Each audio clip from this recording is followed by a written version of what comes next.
Actually, I should have put a slide in there.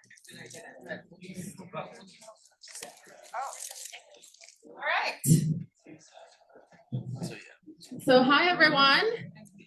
Welcome to our first meeting of the year. I am Barbora Batokova. I'm the president of the club for one more year. So thanks for having me. All right, who is at our meeting for the first time? Any first timers? Oh, nice. All right, welcome. Thanks for being here. So the way this usually goes, we always do kind of like a club operational update, and then we have a speaker, sometimes invited, sometimes in person, sometimes in virtually. We were going to have Maria Pinto tonight. Unfortunately, something come up and she's not going to be able to make it. So you get me, and we're going to flip the September presentation. Yeah, with March. So we're just going to do a little switcheroo. So no big deal. And let's get started. So our club officers for this year is me. We have Julie, who's back there serving as vice president. We have Sarah as secretary. Thank you. We have a new treasurer, Mike Henry, also in attendance. Thanks for taking over for Jared, and we thank him for his service. I believe he was treasurer for 7 years. Yeah, so, and we have Kara as our NEMA trustee. Do we have Kara? I didn't see her yet. All right. So we have some new and open positions. We have Sarah, who is taking over the scholarship committee. Do we have Sarah here? No, maybe she's virtual. Fine, yeah. Ah, okay. All right. And we have Sherry manning the ID table. She's sitting back there. So what that means is you can bring any mushroom for our ID table, and we will identify it for you. We have 3 open positions that if you are interested in stepping in, you can, please let us know. So we have a 4A logo contest right now. Stephen is managing that, but he would like some help. So if you are have some artistic inclinations, please contact Stephen. We would also welcome a 4A Feast co-chair during the Link-Up 4A. If you are interested in helping with that, please contact. Oh, we have a taker right there, Mike. Thanks, Scott. So that's awesome, and we can always use more people to make more food because you can never have enough food. And we're also looking for a sales chair who could sell mushroom books and some small merch during our meetings and our events. So if you're interested, let us know. Okay, so we have monthly meetings here, usually every Tuesday. Sometimes we need to shift, but we will let you know about that. And we are thankful for the Frick Park Environmental Center for hosting us. So thank you, thank you. All right, so what is coming up this year? So we are doing the switcheroo. So March and September are flipped. I'll present tonight on the ethnomycology in the Czech Republic. In April, we're going to have Mariah Rogers, who's going to talk to us about truffle fungi diversity of the Midwest. She is the president of the Wisconsin Mycological Society, and she is awesome. May is our mushroom cultivation meeting, per usual, so we'll host that here. And that is a change. Is that a second Tuesday? Yes. On June 16th, we're going to hear about bicolor boletes from Colin Dumnauer. I believe we have sent some samples from around here, so we might hear something about that. July, we'll have Carrie McCabe to talk to us about Lectorius and Lactifluus species. August 18th, we'll have Michael Wilson, who's an Amanita expert, and he will be here in person. September will be hopefully Maria Pinto, if we can. And October, November are our staples, where we're going to have the photo contest results and elections. And November, we have our potluck. So that is the plan for the year. Okay, have briefly mentioned the ID table, so please take advantage of experts in the room. And if you are wondering about some species that you find out there, bring it in. All right, what do we have in store? We actually have lots of things planned already, lots of walks. So the first one is March 21 in the Galitzin State Forest. That is our tree/chaga walk. We're going to be in Pine Ridge in April with Richard Jacob. I'll be doing the Earth Day celebration here at Frick. It is the 10-year anniversary of the Environmental Center, so that's a big event there. We have Boyce Park with Sherry in April as well, and Mingo with Josh. We are then having another one in Enon Valley Trailhead at New Galilee. Am I saying that right? All right, with lots of people there. And May 2nd will be Dawn. Thank you, Dawn, for taking over. The Ferncliff Trail at Ohio Powell State Park. This will be part of a larger weekend that is held by the Keystone Trails Association. We're gonna then be at Wolf Creek with Josh, and then Dead Man's Hollow for the big mushroom hike with Sarah. And that is an alt walk that you need to register for. So don't forget that. Okay, some of our upcoming events. Merlin Sheldrake is coming to Pittsburgh. If you don't know, you should get in. You should get on that and get those tickets. We're gonna have a table there, and April 16th is the Alt Sustainability at Home with Flannel Roots. So if you're interested in that, that is another alt event as well. There's only like 5 tickets left. 5 tickets left. So the tickets are $10, and that's a workshop through Allegheny Land Trust where you have suitable stuff. You get $100 worth of materials. There you go. Pretty good deal. Okay, April, we have a City Nature Challenge. If you haven't participated that before, it is a fun way to document biodiversity in 6 counties and uploading your observations to iNaturalist. We usually have some top, what am I looking for? Observers is what I'm looking for. Identifiers too. So participate in that. That is a fun challenge. June 13th is the Mushroom Education Day, our annual event. It'll be again at the Powder Mill Nature Reserve, and you will hear from Stephen Buckland about feathers and fungi. You'll hear from me about some common mushrooms and their lookalikes, and from Dawn about photography for iNaturalist. And we'll also have walks in the afternoon and then do a whole ID table. So that is a fun event. Okay, next up, this is becoming a tradition as well. We are planning a camping retreat, but we're still in the early planning stages, but I do believe it's still at Laurel Hill State Park.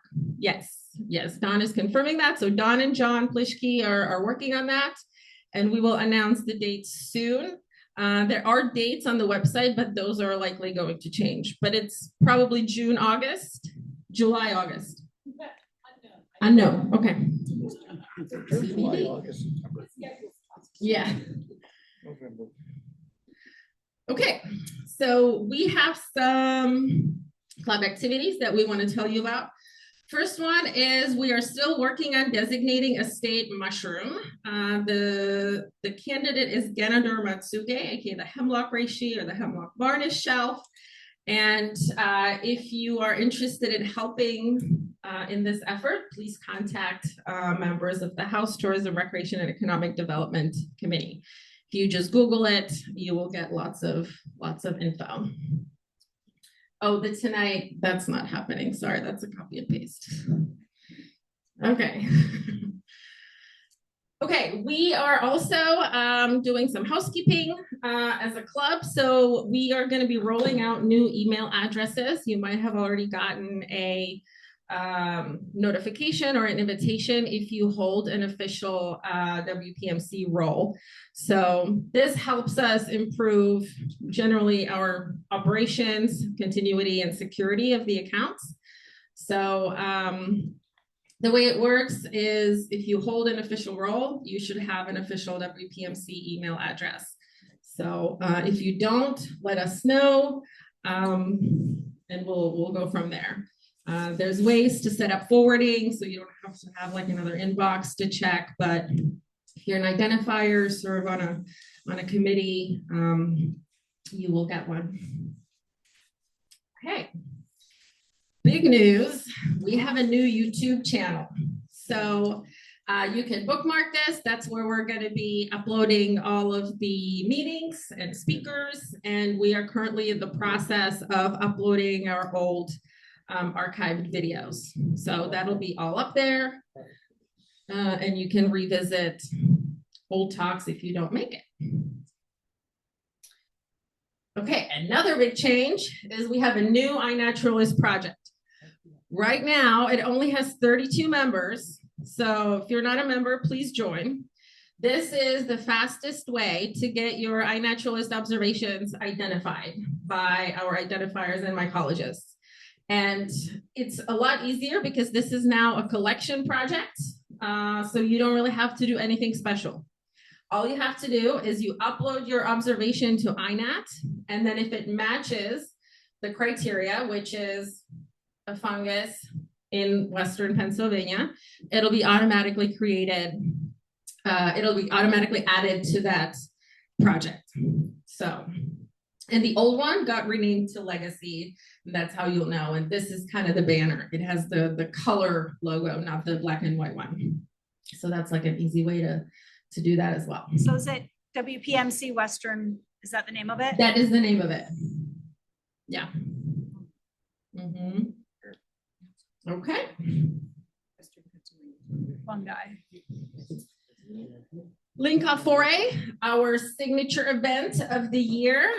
Thank you to Sarah, Katie, and Dawn for being the main organizers with Stephen, Cecily, Mike, and our future Mushroom Feast co-chair. Thanks for putting all of that together. So the first event will be the UV, the fluorescent foray, which is that Thursday before, and that's going to be October 8th. So it's a bit of a change of the weekend. Usually it's in September. We can get the lodge, so we are in October, and hopefully the season will be maybe better. Maybe it won't be as dry. So that's a good thing. So you can do that. Lots of people camp overnight, because the next day we have the pre-foray walk in Cook Forest. That is a free event. You don't have to do anything. You just need to show up. Basically what happens is we collect a whole bunch of fungi, and then we actually bring them to North Park for the main event, which is at the North Park Lodge. And that's October 10th. And that one you have to register. And it's going to be the usual that we do. So guided morning walks, we'll have afternoon speakers, we'll have mushroom display table, auction sales, and of course, the mushroom feast. All right, so our first speaker will be Kristen Wickert, who is a plant pathologist and assistant teaching professor. We have heard from her before, I believe like 2-3 years ago, probably. And yeah, so we're excited to have her, and you might know her from Instagram as K-Dubs, the hiking scientist. The next keynote speaker will be Alden Dirks, who is a postdoc research fellow and a mycologist. And he is going to talk to us about lord shells. He has published a paper on the Geromitra genus and the Neogeromitra genus and the, what's the new one? Maublancomyces. Yes, no longer Geromitra. So we'll hear about false morels, basically. Okay, we are still doing the logo contest. So if you're interested in having your design printed on a t-shirt and help us out, set the tone for the foray, please talk to Stephen.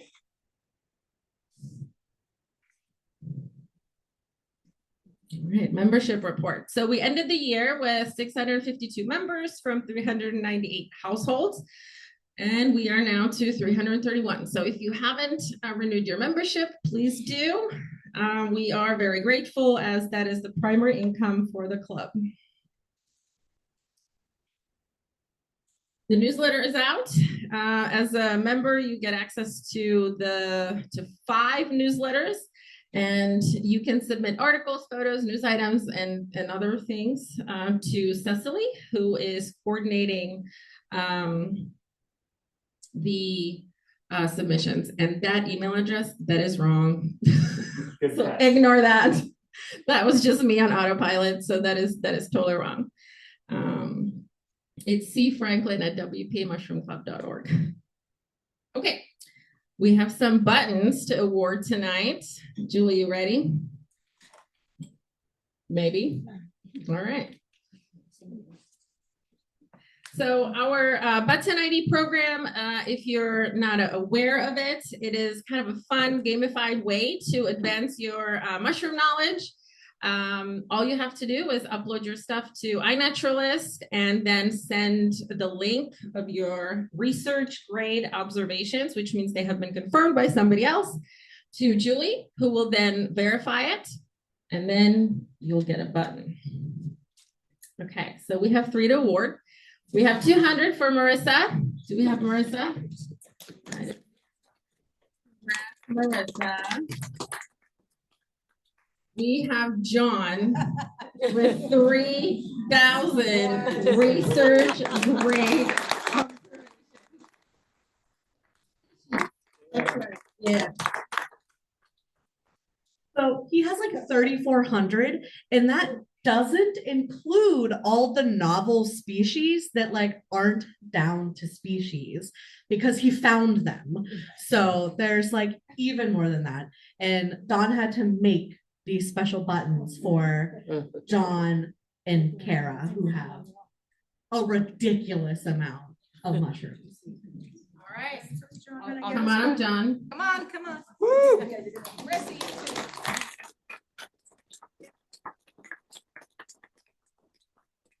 We'll go up to 4,000, so you better slow down a little bit. Okay, turn around. You gotta get your All picture. right. please. Up your butt, Sophie. Awesome. Good, okay. All right. Kate with 100 species.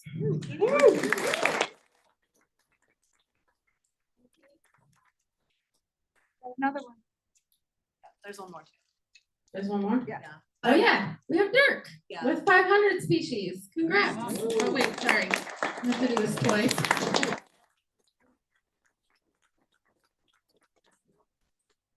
So congratulations. If you reach 150 species, you can apply to become an official identifier for the club. And at 500, you can apply to be a mycologist.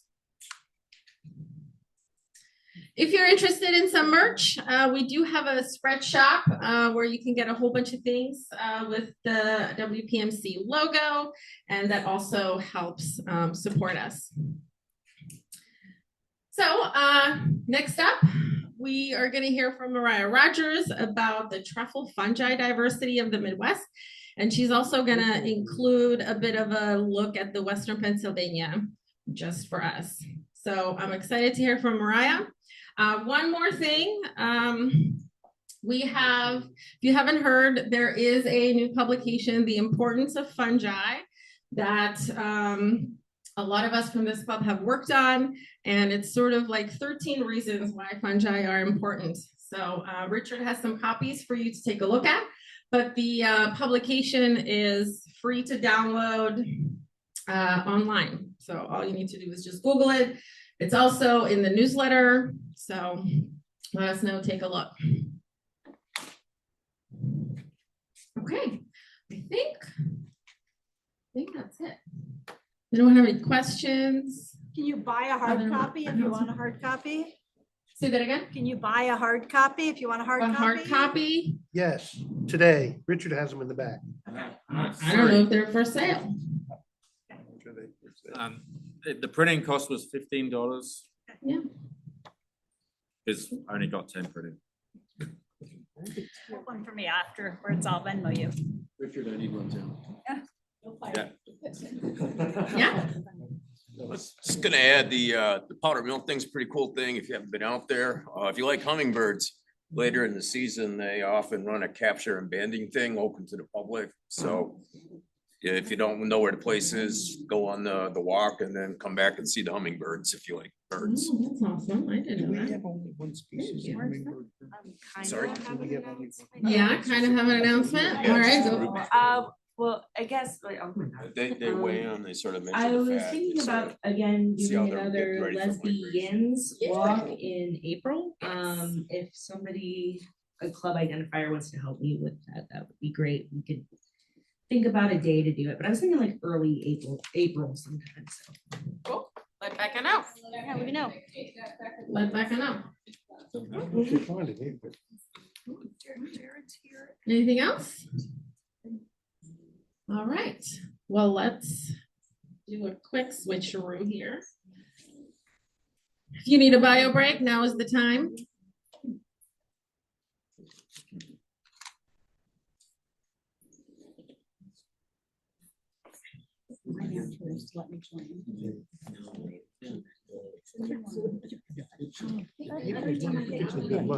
yeah, well, yeah, and if they want to be doing something in April, I mean, I was just gonna take them out. I guess I don't have to. Get my joint. Yeah, Maybe that's it's good. good. Sometimes, Okay. sometimes they just want something to do. They just want to go out. Yeah. Maybe if I go out. Right. Yeah, no, it does say. No, it's just like a walk that you do, and it's centered around mushrooms. I don't So Oh, now it we looks like I'm have doing those, hospitality chairs that bring refreshments for every meeting. They wanted me to make it clear that there are drinks in the back left corner of the room if you would like a beverage. And Barbara's been up here talking for a while, so it'd be nice to give her a moment to collect herself. So let's take a pause, get a drink if you'd like, and then when Barbara comes back, we'll start the talk.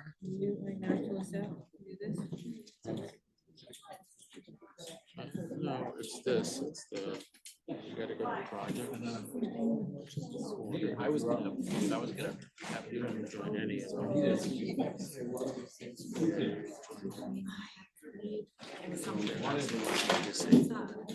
So I just. Somehow you're in it. I was. Okay. I put stuff on.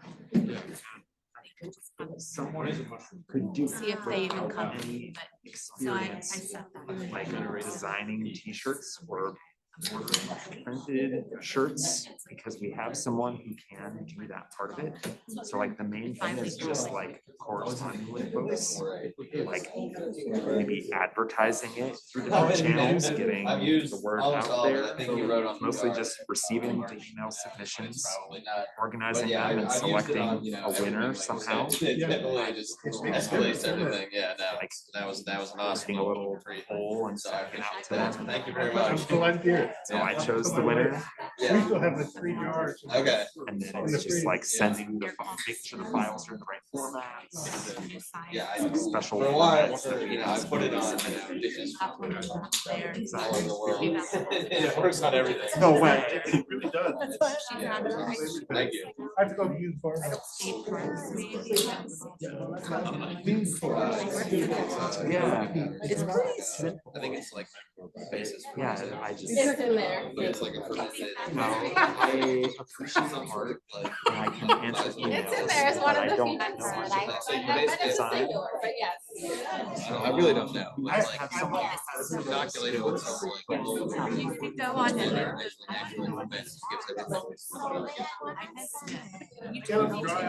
Throw in and have it forever. So I volunteered in the kitchen.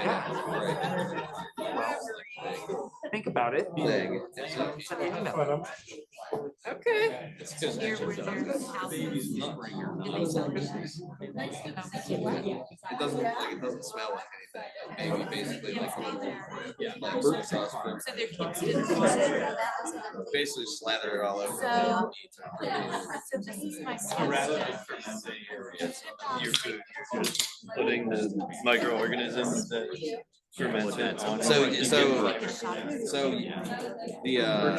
it's already been, the powder has already been, it's like the extract of,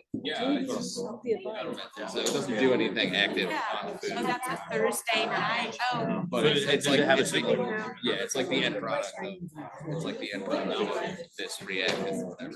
And then he had, I really hate milk. The visualization of it, like spilling, and he had like liquid too that's even more potent when it's in, like more for like keeping it in the meat or whatever, but yeah. Cause it's just like this white, Yeah. like cloudy, kind of gross stuff. Me, that was. So you not like dairy in general? Just yeah, I mean, my mom made us drink milk at like every meal, so they're and I am like, to some degree where, so like I would go to school after drinking like carnation and breakfast milk, just like to hold my parts in the lodge. I love cheese, so it's, I just don't like pouring milk or like drips of milk, like not even like chocolate. So Isn't everything like yeah, I mean, just any kind of like, yeah, I don't know. The last time I had chocolate milk, I was in like, or something. It came out. Chocolate milk sounds straight. It was ugly. But anyway, yeah. So, I'll have buttermilk. Yeah, when you go, get up at the keep going, and then it's like basic left. Yeah. Yep. And All right, everyone. Is everybody ready? shot. Once you get off the tunnel, but I should have Sardinelli's. It's like another basement thing. But Yeah. I would check your schedule. All right, so this is a presentation I gave and prepared for the Mycelium Mysteries Conference back in September. And I'm pretty proud of what it is, because it kind of tells a little bit of my story as well. So I'm excited to share that with you and tell you a little bit more about why mushrooms and mushroom hunting and foraging is such a big part of Czech culture.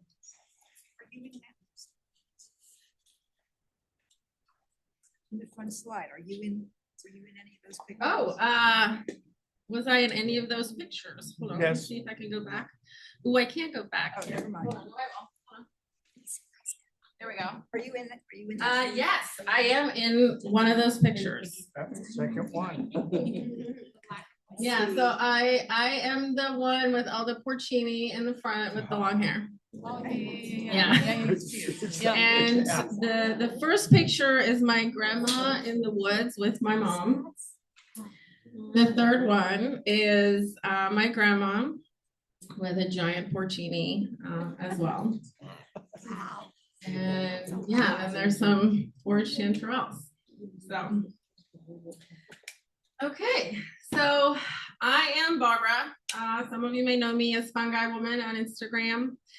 And I have many roles, but I do consider myself a photographer. I love to document the beauty and diversity of mushrooms. Their sort of shapes and color is what really kind of catches my eye. I love to share insightful and practical knowledge about fungi. So I hope to educate people and dispel a little bit of the fear around mushrooms that is in many English-speaking countries like the US. I am currently serving as WPMC president, so it's been an honor, and I loved having this role. I still do. And I love to cook with mushrooms. So a lot of times I like to recreate old recipes and give them a little bit of a healthier, more modern twist, because Czech cuisine is a lot about carbs and potatoes. So yeah. So let's look at how I became a mycophile first. So I grew up foraging. We have our summer house in the country in South Bohemia, and that's sort of where my passion for mushrooms started. I was sort of wandering the woods, picking boletes and chanterelles and blushers. And one time, my brother and I probably weren't much older than in that first picture. We would grab these woven baskets that were for potatoes. They're like this big, potato baskets. And we went to the woods because it was like bolete season. And we got lost there for like 4 hours and my parents were freaking out. And when we finally came back, they were like, well, where were you? Like, we were worried. I was like, there were so many boletes, I couldn't leave them there. Like, there just wasn't a way. So many stories like that. So that's how that started. But really, my passion for mushroom kind of came from my grandmother, who was the daughter of a forester near a chateau, a Renaissance chateau that's about 2 miles from our summer house. And when she was growing up, she was born in 1927. Mushrooms provided this diversity in their diet because meat was scarce and it was sort of a source of protein. So those pictures, that's my great granddad, and top right is a picture of my grandma. She's the one on the right next to her father. So then I took a little bit of detour from mushrooms. I started to study photography. I came to the US. I started studying journalism and then design thinking. And that's where I learned a little bit of storytelling and observation skills that I would sort of later bring into my mushroom career. But for a long time, I kind of forgot about mushrooms and I was focused on my career as a designer. But then eventually I found my way back. So when I sort of got to this point in my career where I was sort of stable enough, then I was like, well, now what? So I started exploring mushrooms in Pennsylvania. It was also because I started to miss my home, the summer house. And so I was I kind of felt uprooted because I've just sort of like achieved all these goals. And, as a foreigner, I needed to kind of figure out to like stay here. So I had to be really good at my job so that I could get sponsored for my green card. And so when that kind of finally happened, there was like no more goal. It was like, that was like the ultimate goal.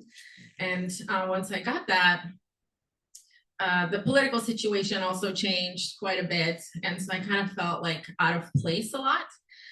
So I started to hike here in Frick Park because back then I didn't have a car. So I would take the bus to Frick Park and I would start exploring mushrooms here. So that's where Fungi Woman was born. And that's how I started to blend sort of my Czech heritage with my passion for photography and design and storytelling. And then sort of mushrooms took over.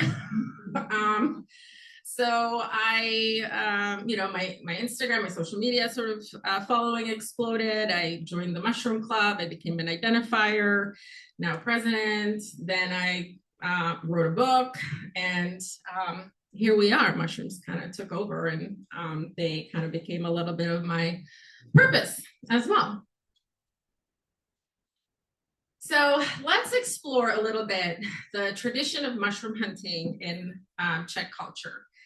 And really the best way to say it is mushroom hunting is a national sport.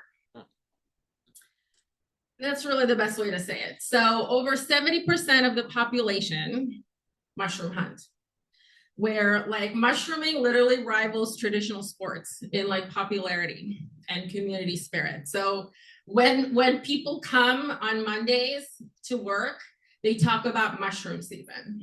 They talk about like what they found and, stuff like that. Not sports. Question? Is it televised? Is it televised?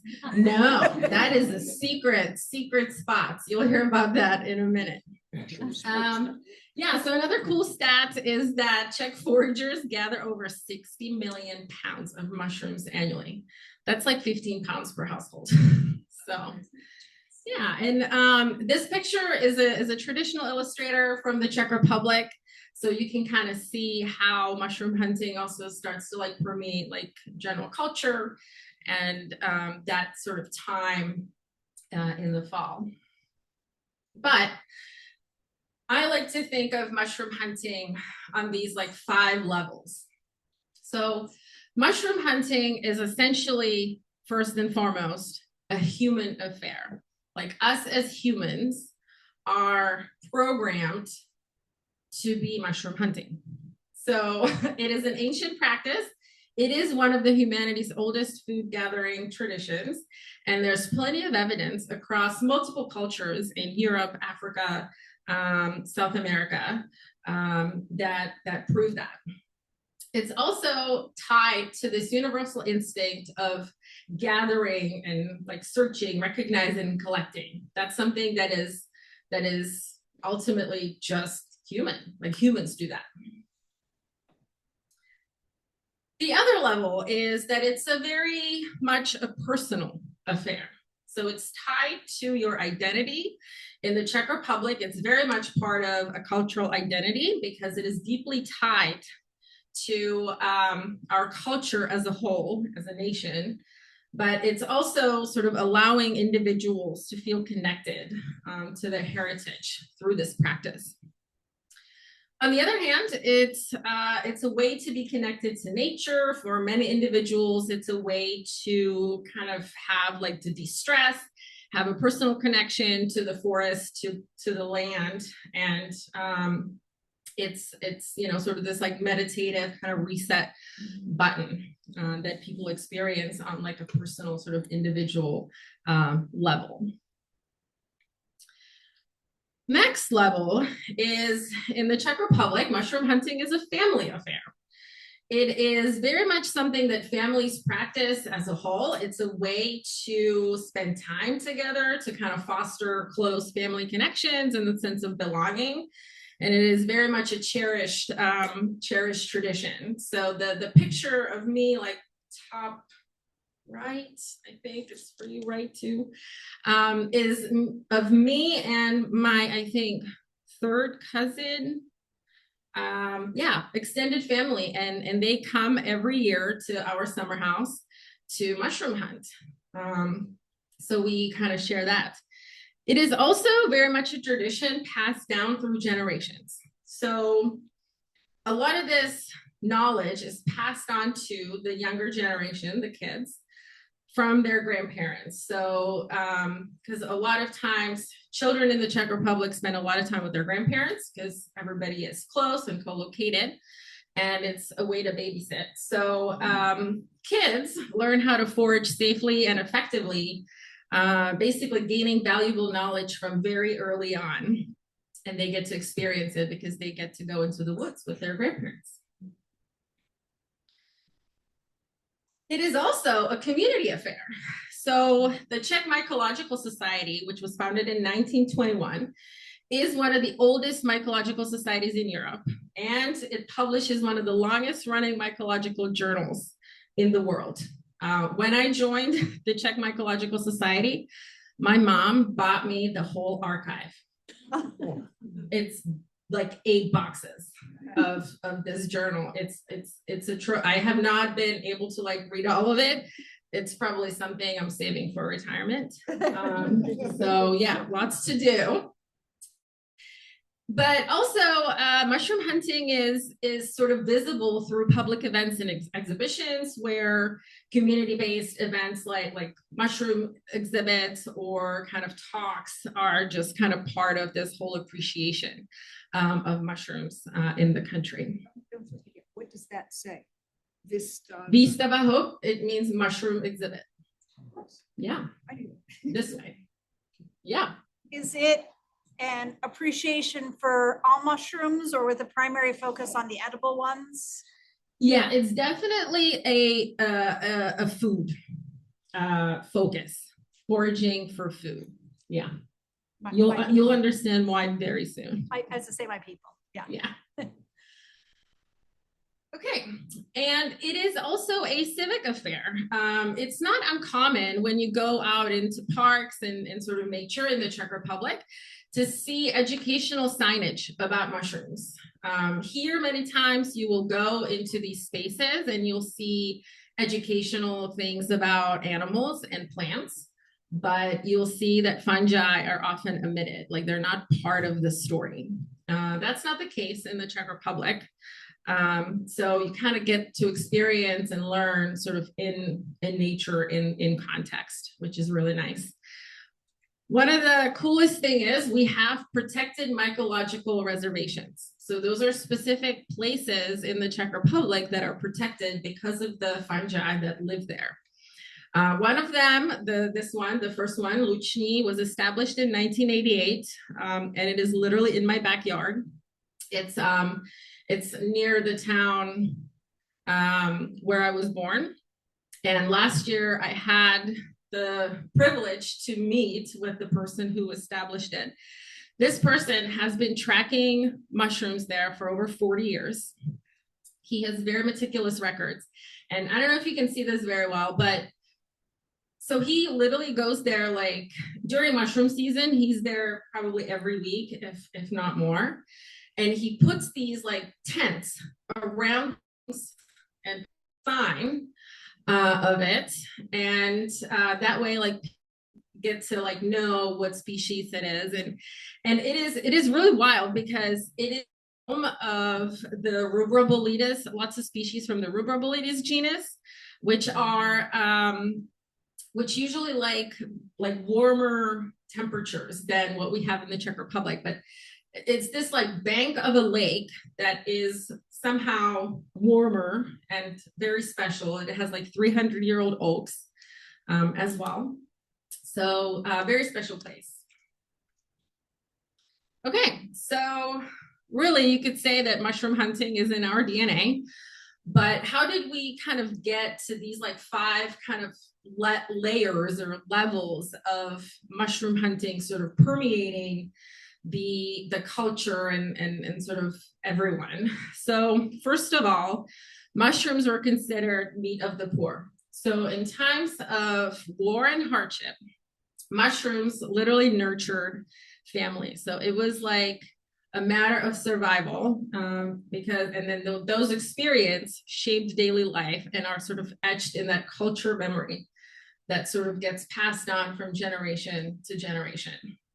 And therefore, the knowledge of which mushrooms to trust, aka which ones you can eat, was literally a matter of survival. And it was handed down like a family heirloom because it was a way of the older generations of protecting their younger generations. So that's kind of part of that like whole culture kind of identity. And there was a lot of hardship in the Czech Republic, you know, like Habsburg Wars and World War I and II and all that. The other 2 parts of this is that it's this culture, it's this practice of inherited expertise where the knowledge is transferred from one generation to another. And because it's something you grow up with, you're just bound to like not be afraid of it, but you're sort of learning along the way. So it's not really hard to do that. So by the time like people grow up, their knowledge of mushrooms often rivals like professional training here because people just know because they grew up with it. And then finally, like Czechs have this worldview, which is mycophilic versus mycophobic. The US is generally mycophobic, meaning we are afraid of mushrooms here, but in the Czech Republic, that is not the case. It's sort of their mushrooms are celebrated. We're not afraid of them, and that kind of helps to mushroom hunt. Okay, any questions? Yeah. Well, comment and a question. One comment, there's, in addition to you, there's another Czech fungi connection to Pittsburgh. Oh, okay. One of the top beers at the German club's Czech Bar. Yes. it's supposed to be Budvar, Yeah. but unfortunately, a very powerful company had more money. And therefore lawsuit was lost, but Budweiser is a town in the Czech Republic, so, yeah. But the question is, with mushrooms so front and center, amazingly so, actually, as a forest manager, what's sort of the forest management philosophy in the Czech Republic? Like here, we pretty much have two standards. One is sustainability, one is just yield. Yeah, so we have a lot of monoculture as well. It's the spruce. So there's lots of spruce forest, which is why we have a lot of the Boletus edulis, boletes. But the difference in the Czech Republic, which is actually something I don't touch on in this presentation, so it's a really good question, is in the Czech Republic, you can go to any forest, even if it's private. So you have the right of way to go there. So you can forage on those lands, which is quite different from here. So I think that's one big difference too.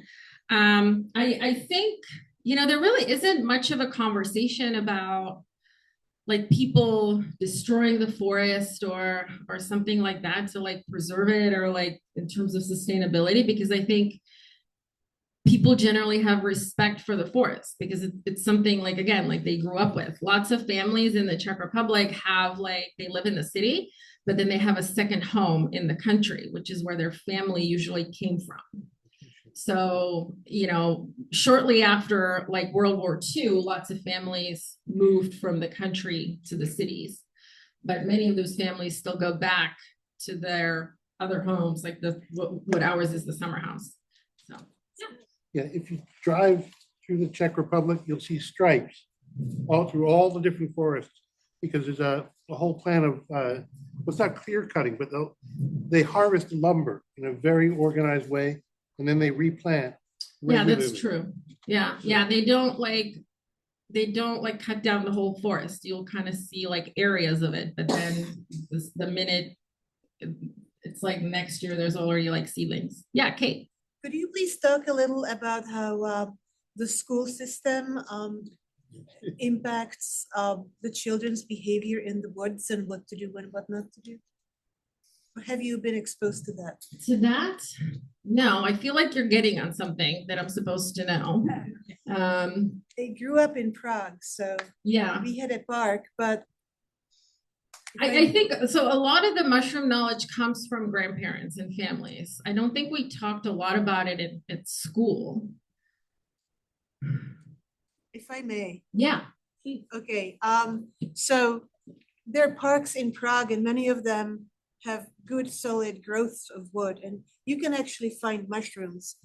And the teachers would round us up every so often and take us out of the classroom and into the woods, and we would spend 2 or 3 hours just walking around and learning about things and playing. And then we would have to write an essay about it. But the general idea was all the adults would tell the kids, don't break this, don't pick that. If you find something edible, don't take more than you can use. Leave enough for others. Never pick the last one. And I don't know whether you grew up with similar ethos, but the adults were really hard on it. Hang old ones off the tree. Yeah. Yeah, if you need to go, the teachers didn't go into this, but if you needed to do your bio break in the woods, there was a way to do it right. Be a good cat and bury your scat. Right, yeah. And in camps, kids of my generation were allowed pen knives, and we all had a folding knife, and we would just open it and dig a hole in the woods out of sight and do our business, and it wasn't a big deal. Right. Can't leave the woods if there's I have a mushrooms. question. Were you taught to be quiet? Oh, in the woods? yes. Because Yes. Kids here Yes. are so Yeah. noisy. Yeah, well, so here's the reason you need to be quiet in the woods when you're mushroom hunting, because you need to keep your spots secret. You don't want anybody to know that you're there. So, Chase the mushrooms away. right, yeah, exact, well, that too. Yeah. Okay, so some of the significant contributions of Czech mycologists that you may or may not be aware of is Trametes versicolor. So this well-known mushroom, turkey tail, received a detailed revision of the species by a famous Czech mycologist, Albert Belat. So that's, I didn't know that for a very long time myself. So that was kind of cool to know that. The other one is the genus Buchwaldobolides, which was also established by Belat with the type species of Buchwaldobolides lignicola. So these bolides are actually known for their saprobic lifestyle. So they're very different than the other bolides that are usually mycorrhizal and terrestrial. The other one is these two families, which were formally defined by František Kotleba and Zdeněk Pozar in 1972, and they are used to this day in modern fungal taxonomy. So Entelomas and Pluteus. And Meltzer's reagent is actually named after Robert Meltzer, who developed it in 1924. It is an iodine-based staining solution that helps when you're looking at mushrooms under the microscope to help reveal amyloid reactions in fungal spores. So this is especially important in the Russella genus, where spore ornamentation is a big deal. But I don't know much about this. I know that it is hard to get. I think Richard would know more about that because I feel like it's like a controlled substance, something. Sorry, it's chlorohydrate. Okay. Is in there, which clarifies the image, but chlorohydrate is also restricted due to abuse and okay. Yep. So. All right, let's talk a little bit about the culturally significant fungal species. So kind of the big stars of the mushroom world in the Czech Republic.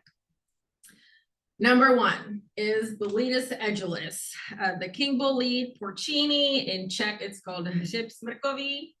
And it is the most popular and well-known mushroom. That it's the one that everybody's after. And the common name sort of signifies that because it's called pravák, which means the true one or like the right one. So it's like that mushroom you wanna find. And one of the most popular ways to eat this mushroom when you get back from the woods is to fry them like schnitzel and eat them hot off the pan. That's the best way. It's horrible for your stomach, especially at night, which is when you usually do it. But, you know, that's what happens.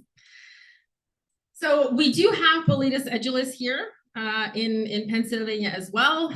There are some other species that are similar, that are sort of in the Boletus edulis group, but here in Pennsylvania, they grow exclusively with spruce, and it was imported. So that's kind of how like the species kind of got here.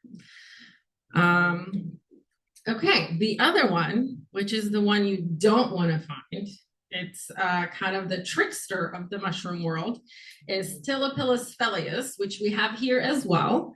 And it is the bitter bolete. So as you can see, it looks very similar to the porcini, the king bolete, but it is extremely bitter and it'll ruin the whole thing.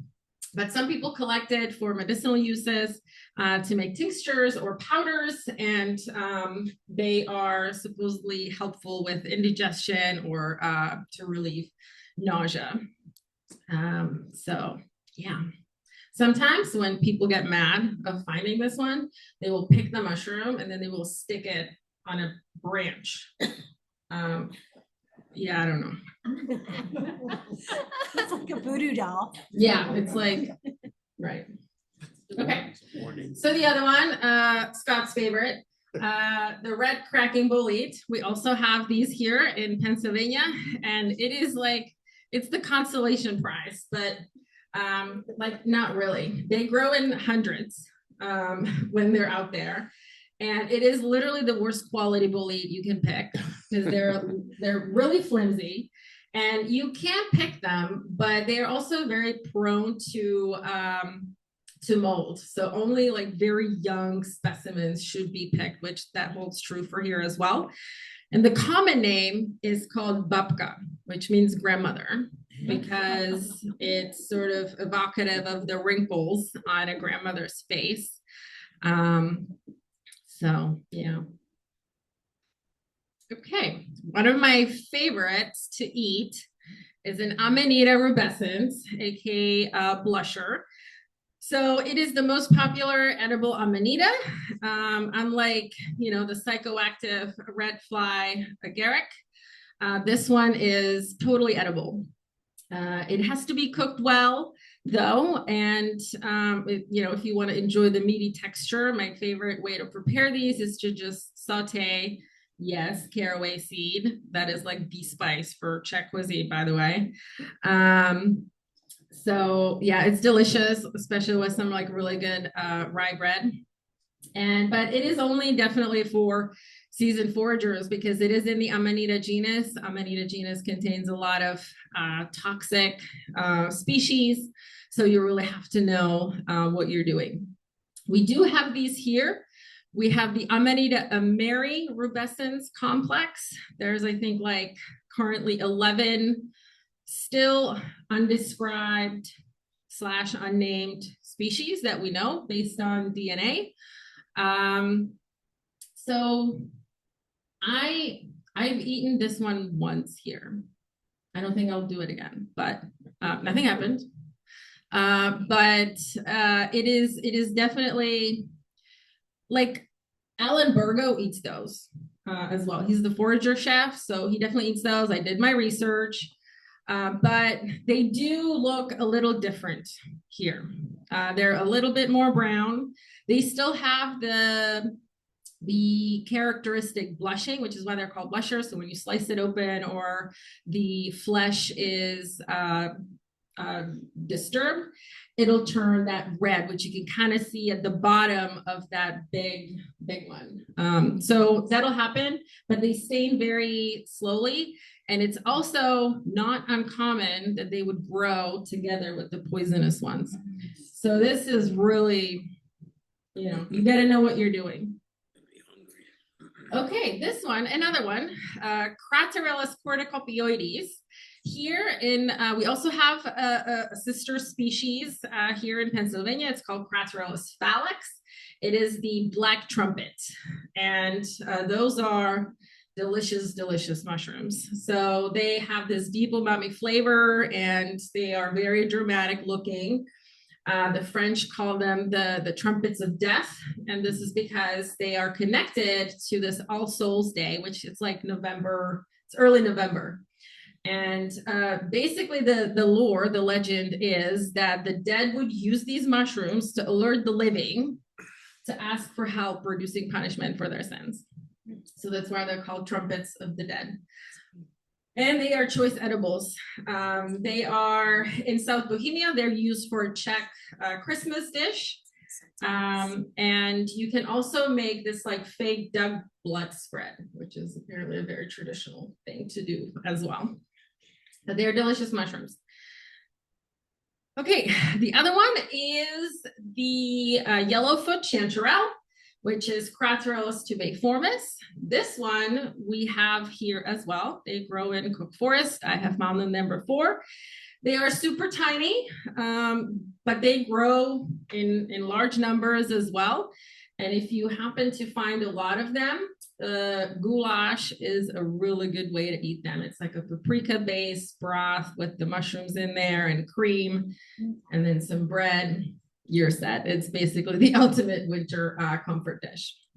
I've heard that some people use scissors to forage them, that they don't like bother picking in one by one and then cleaning it up because there's just so many of them. So, okay. Next up is Lectifluus volemus. We have a similar species here as well. So this is something you can find. I, for example, found them in Pine Ridge. They are the fishy milk caps. They smell like rotten fish, but that smell actually disappears once you cook them. They're also very rarely buggy because they're like so like sturdy. They're not very flimsy at all. And in Czech, we call them syrovinka because you can supposedly eat them raw. So much so that folklore even says that people would eat them right in the forest. But you can make mushroom tartare from it as well. And they were my grandfather's favorite. Next up is the parasol mushroom, which we also have here in Pennsylvania. It is, though, an undescribed species here. We don't have the actual Procera, which is the case, as you can tell by now, that the European species, even though we have them here in Pennsylvania, we have a slightly different species. Now that we can do DNA and we can kind of compare, we know that they're different species, but they can look very similar.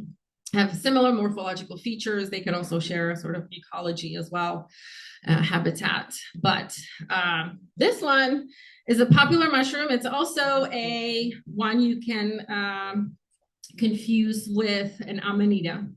So this one is definitely for expert foragers as well. And here in the United States, you can confuse it with Chlorophyllum molybdentis, which is the green sport parasol. And that grows on lawns here in Pittsburgh. I see it in front of my work in Oakland. I have found it there multiple times. And it is the one that people get poisoned by when they think they're picking this one.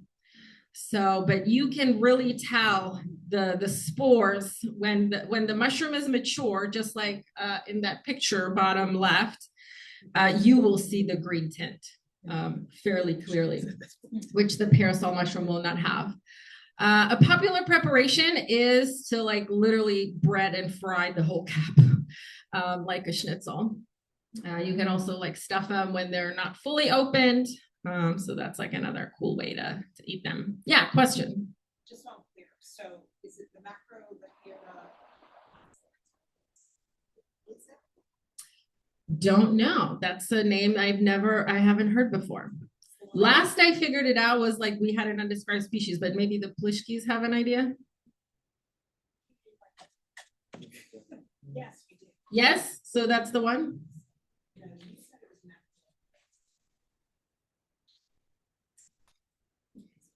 Cody's. Yeah, all right, cool.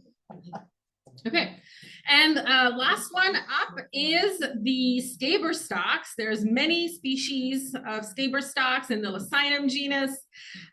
They are very popular mushrooms. Some people actually prefer to, like they consider this a better find than a porcini because they're so pretty, right? With their red caps and decorated stalks with their tiny little scabers. So they are very host-specific mushrooms. You can find them under birch, aspen, or spruce, and depending on what tree you find them under, that can help pinpoint the species. The problem is when you have a spruce and a birch right next to each other, then you're kind of out of luck.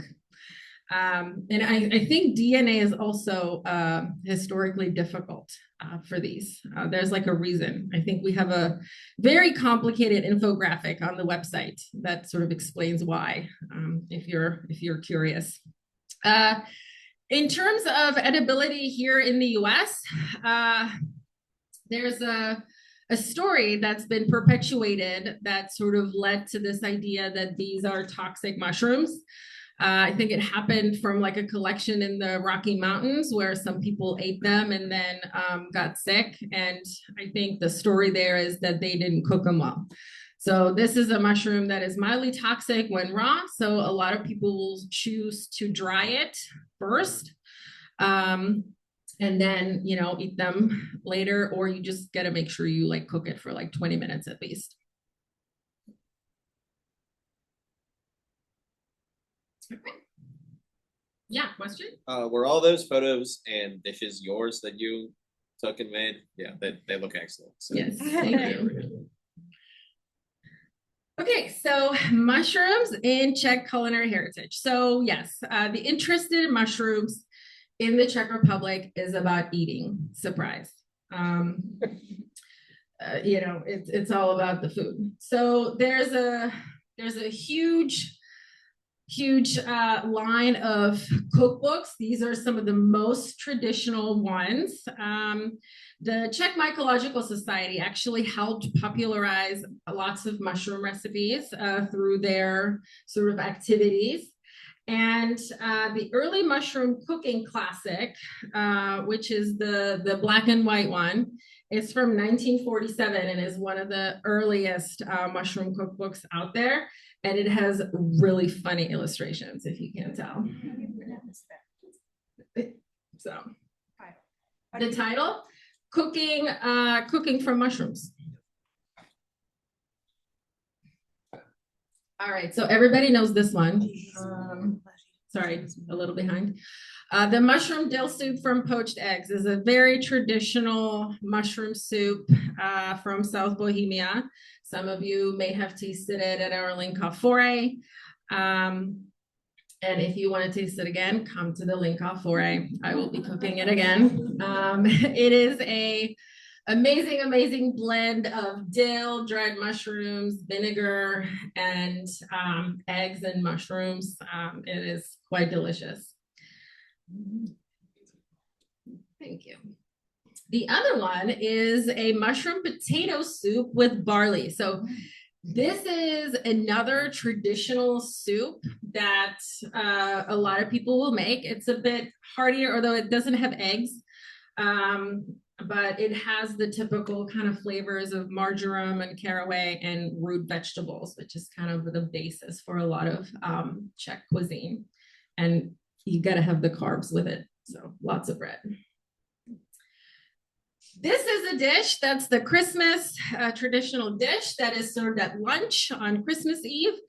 Cecily has made this twice, I think, at least, with a mix of mushrooms, but this is the one that's traditionally made with the black trumpets, which is why it's so black, because the black trumpets will turn everything black if you cook with them. So it is a meatless dish, again, garlic, marjoram, caraway. And sorry, must be dehydrated and reconstituted black trumpets. That must be, right? They don't have to be, but if you're making it at Christmas, yeah. That's although I have found black trumpets in late December. Okay. Early December, like mild winters. Yeah. Okay, and the other one, which is like the traditional mushroom meal that people make, is the mushroom and egg scramble. And this picture doesn't do it justice because it doesn't look this good, ever. It looks like vomit, literally. I just couldn't bear, put that picture up there. I couldn't do it. It's literally sauteed mushrooms with eggs and onions and caraway, of course. You eat it with bread. Lots of people will literally eat it the evening of the mushroom hunt, which, they tell you don't eat mushrooms at night because they are heavy, but nobody cares because it's mushrooms and it's delicious. So, yeah. Okay, so before we wrap up, I will leave you with some Czech mushroom hunting tips. Number one, go early and go often. So it is not uncommon during mushroom season at 6 a.m. to have cars already lined up by the edges of the forest because everyone wants those mushrooms. So you got to get there early because first come, first served, So that's that. But the other reason is that mushrooms are kind of the freshest early in the morning. So they will not get all bagged up and mushy in your basket when you're early. Number two is get to know your forest. So you probably know this, but the more you go into your forest, you will start to find different spots and you will start to observe the patterns. And you will start to develop these secret spots where mushrooms will grow and you will slowly start to kind of figure that out. Number 3 is learn from the elders or the experts. It is really the best way to learn how to recognize mushrooms, because it's certainly one thing to see a mushroom online on iNaturalist, a photo, or like a photo in the atlas. For this reason, actually, illustrated atlases are a lot better, because the illustration, for a long time, I didn't think so, because I was like, well, that's not real. But an illustration can actually put together all the different characteristics that make the mushroom, that the mushroom should have. Operative word being should, right? Because mushrooms never follow the rules. But yeah, so the best way to learn really is in the field. So you kind of get to know the mushroom, and from somebody else in the field, it's really the best way. Okay. Every mushroom has its season. So a lot of people believe that mushrooms only grow like late summer or in the fall, but that's not really true. You can do mushroom foraging in the winter for velvet foots, oyster mushrooms, wood ears, right? Those are the typical winter fungi. In the spring, you get the chicken of the woods, like that. They just have their seasons. So learn that. Bring a proper basket, woven basket, so the spores can drop as you go through the forest. And also never ever put them in a plastic bag, because not only are you not dropping spores as you go, you're also now spoiling your mushrooms. Because yeah, and so that is usually the reason when people say like, but it's edible, this mushroom was edible and I ate it and I got sick. That's the reason, because they put it in a plastic bag and then they ate it like 3 hours later. I like the guy crying with the plastic bag. Yeah, yep. Number 6, yeah, and the little hedgehog there. Don't forget a small knife. So that is the best way to clean mushrooms when you literally pick them out of the ground. And you know, it'll just save you so much time when you get home, especially when the season is good and you're finding a lot of mushrooms. And finally, leave no trace behind. So not only because you want to be good to the environment, but also you don't want anybody finding your spot. So if you're going to clean your mushrooms, cover it up, because then people will be like, oh yeah, like king boletes are growing here, I'm gonna come back next time. So just don't do that. Number 8, only pick what you know. So a golden Czech rule is, I'm pretty sure every culture has appropriated this one, but I'm pretty sure it's Czech. Stick to species. You can, you know, so all mushrooms are edible, some only once. But really, this could be very dangerous if you eat the wrong mushroom. So really be 100% sure of what you're doing there. And finally, enjoy the time and harvest, because it is indeed a family time and a shared sort of activity with lots of people. And there is nothing better than going into the woods, foraging your mushrooms, than spending time with the people you love, cleaning those mushrooms, preserving them, processing them, and then sharing a beautiful meal at the end of the day. So that's it.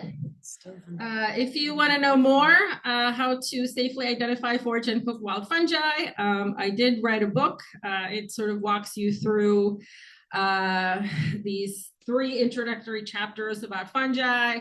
And then you kind of get these 11 mushroom chapters organized by like a major kind of morphological grouping with some in-depth species profiles. And then you also get 16 recipes that are largely inspired by the Czech cuisine. So that's it. Thank you.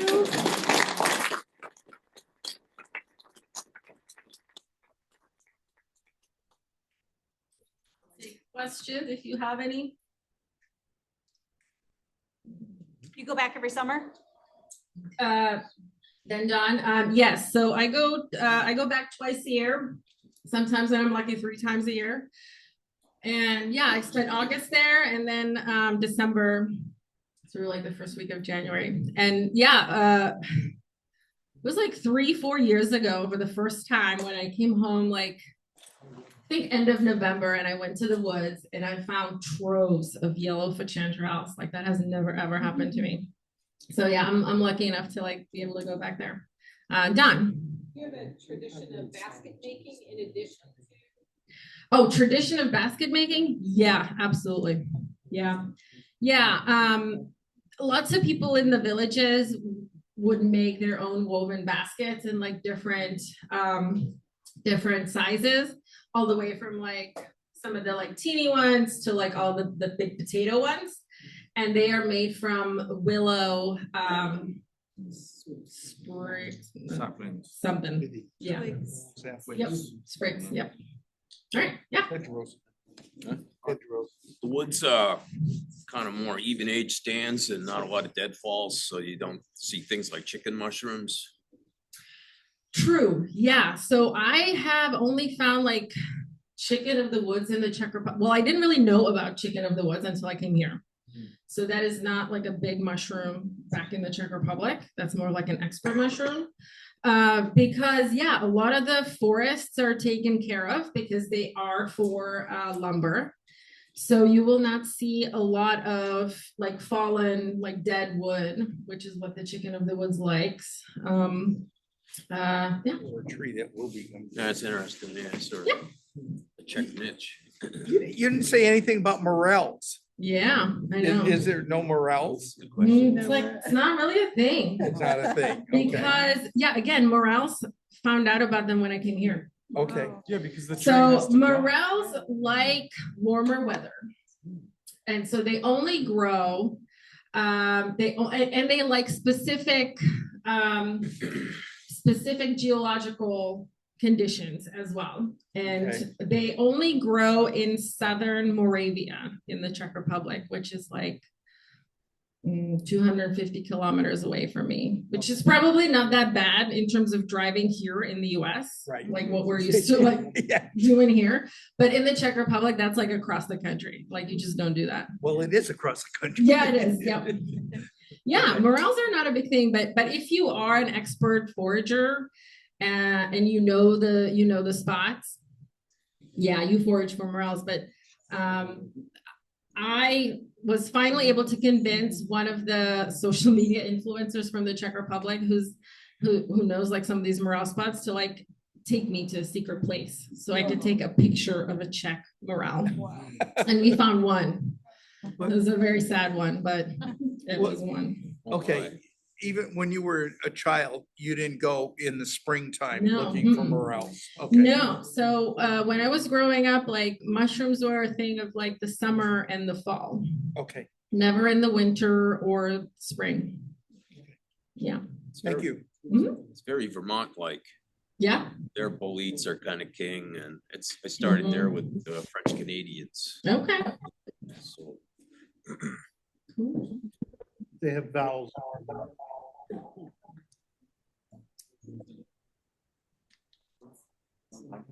Yeah.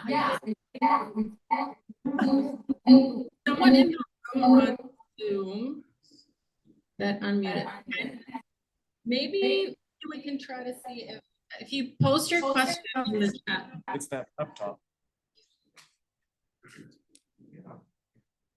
No, I'm not on Zoom on here. Whatever this is, has the microphone unmuted. Start a mushroom travel agency. Yeah. It's like surfers falling. Awesome, yep. That is a good question, when she starts that.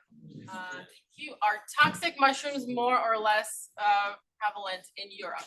Okay. So it's good. Okay. I would say just What's the question? the question is, are toxic mushrooms more prevalent in Europe? More or less. Let me think about it for a minute. Maybe less. Because the toxic mushrooms that we have is like the Amanita muscaria. That's a very common one. Amanita phalloides is a little less common. we have the deadly gallerina, but that's like an LBM, little brown mushroom. And a lot of people just like don't really pay attention to that unless they are foraging for honey mushrooms in the fall. So those people would know. And then the other one is also the Cuaneromyces mutabilis, which is the sheathed wood tuft. I feel like the Latin name is easier to say than like the common name. Like, what is this? So if you're foraging for those, then you know the deadly gallerina, but it's not as common as it is here. Like here, I feel like it's everywhere. We also don't have the jack-o'-lanterns, like they do grow there, but I have never seen one in the Czech Republic, whereas here they're pretty common. What else? I think that's about it. So I would probably say maybe a little less, but that's probably just because I'm used to like foraging around like my house and that's the habitat, that's like what I know. Yeah. You have the poisonous or the toxic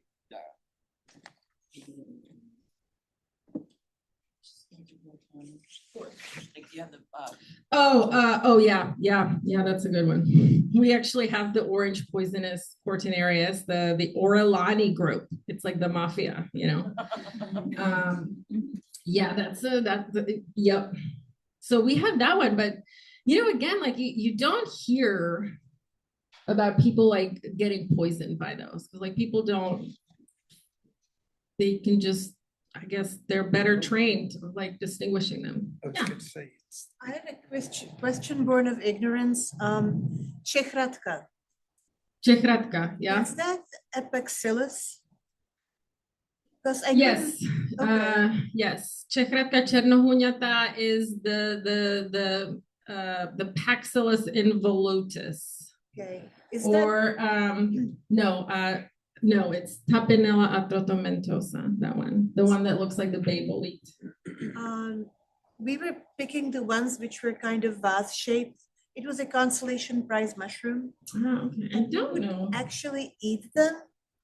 And then later, some data came out, like in the late 70s, that they have long-term toxicity to the liver. Yeah, so that is a common actually story for a lot of mushrooms because like in like the 30s, 40s, 50s, like people were like, oh yeah, cool, like I didn't get sick. Awesome, it's edible. We'll put it in the mushroom atlas. Let's go.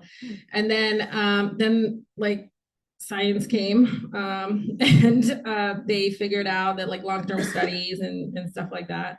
And they found out that some mushrooms over time can accumulate, they contain toxins that don't make you sick like right away, but they sort of accumulate over time if you eat a lot of them. And that is the case for the Gyromitra esculenta, the false sort of morel. Yeah, that's like a rabbit hole. I'm not gonna go down that. Let me check the other question. Oh, that was Dawn. We'll be taking questions. Oh, we have Kara. All right, awesome. Okay, any other questions? Yeah. Are you starting a truffle agency soon? Truffle agency. Travel. Travel. Wish you to the. Actually, to be completely honest, that was something I started to think about before I got the offer to write the book. Because we have the summer house, we can house around 15 people there. So yeah, maybe that's coming. Yeah. So did you originally start foraging like with your grandparents? And if so, like, was that an experience as a child? You were like, I hate this, or you're like very much into it? Is that kind of like more of the common? Yeah, like, I mean, that basically that's what happens. So usually what will happen is if you're like the traditional sort of family in the Czech Republic, you'll have grandparents that are retired and you would spend the summers with them while your parents would be in the city and they would come for the weekend. But you as a child would spend your whole summer there with your grandparents. And that's what you would do with your grandparents. So yeah, it's not weird at all. It's just something like I'm sure some kids hate it, but from my experience, like all my, like, you know, second cousins, they're like little cousins, like they love going to the woods and picking mushrooms. Yeah. That pink fairy cup, is that from the Czech Republic or was that from? No, that's here. That's here. That's Mushroom Education Day last year. Yep. Yeah. Yep. Yeah. Yeah, that was awesome. All right. Thank you. Well, thank you.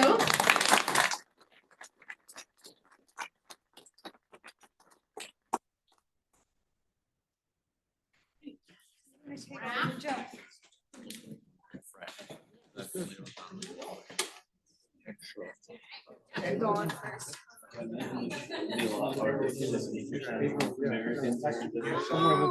Yeah, right. Okay, you know, I feel like Luckily for, you know.